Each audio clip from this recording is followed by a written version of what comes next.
নমস্কাৰ, মোৰ নাম প্ৰণৱ ভাই অসম, সকলোৱে জানে, আৰু মই বিলাসী থানা অসম দক্ষিণ কামৰূপ আঞ্চলিক সমিতিৰ মুখ্য সচিব।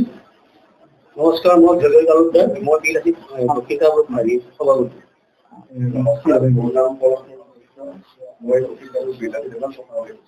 নমস্কাৰ, মই কংকন অসম দক্ষিণ কামৰূপ বিলাসী থানা সাংগঠনিক সচিব।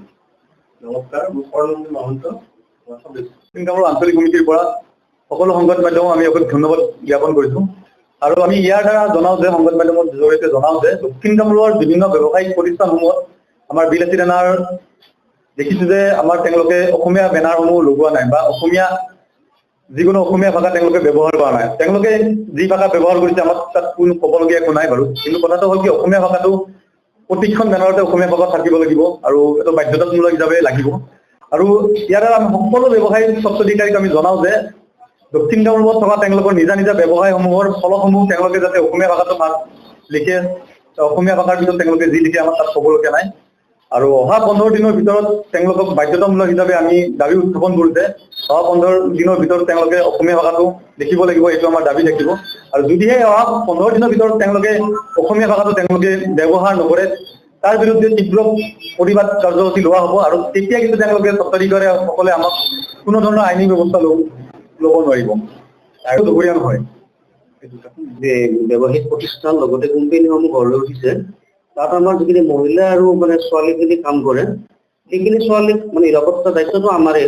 তাত তাৰ বাবে চাওঁ যে তেওঁলোকে যাতায়াততো সুব্যৱস্থা কৰি দিয়ে, বিশেষকৈ ৰাতিৰ ক্ষেত্ৰত। কেতিয়াবা কি হয়, এটা চকুত নমাই থৈ যায়, বাকী ভিতৰৰ অঞ্চলত বহুত ছোৱালী থাকে, তেওঁলোকে সেই ব্যৱস্থাটো যেন কৰি দিয়ে, তাৰমানে সেইটো আমাৰ দাবী থাকে। এটা ক'বলগীয়া আছে যে আমাৰ দক্ষিণ কামৰূপত থকা বিভিন্ন কোম্পানীসমূহত 80% আমাৰ খিলঞ্জীয়া দিয়াটো বাধ্যতামূলক। 20% বঙালী, বিহাৰী, মাৰোৱাৰী যি হয় হ'ব, কিন্তু 80% আমাৰ খিলঞ্জীয়া থাকিবই লাগিব, সেইটো বাধ্যতামূলক। খিলঞ্জীয়া ভাই ভনী গোটেইখিনি, আৰু মহিলা হওক বা ল'ৰাই হওক, থাকিবই লাগিব। মুঠতে 80% দিয়াটো বাধ্যতামূলক হৈ যাব। আজিৰ পৰিস্থিতি বহুত বেয়া, কাৰণ বৰ্তমানৰ পৰিস্থিতিত বহিৰাগতৰ যিখিনি আগ্ৰাসন হৈ আছে, এই আগ্ৰাসনৰ বলি আমাৰ অসমীয়া খিলঞ্জীয়া ভাই ভনী হ'বলগীয়া হৈছে। কিন্তু ইয়াৰ দ্বাৰা আমি এটা স্পষ্ট আৰু চিধা কথা কওঁ যে বিলাসী থানা অসম থকালৈকে অসমত কোনো বহিৰাগতৰ আগ্ৰাসন চলিবলৈ দিয়া নহ'ব, লাগিলে এটা যোনে কি নহওক, যায় কি নহওক। আৰু বিলাসী থানা অসম থকালৈকে সকলো খিলঞ্জীয়া ভাই ভনী সদায় সুৰক্ষা দিয়াৰ দায়িত্ব আমি যিমানখিনি পাৰো লৈ ল'ম। আৰু চিধা কথা, স্পষ্ট কথা, আগন্তুক দিনত কোনোবা বহিৰাগতৰ আক্ৰমণলৈ প্ৰত্যাক্ৰমণ হ'বই। জয় অসম।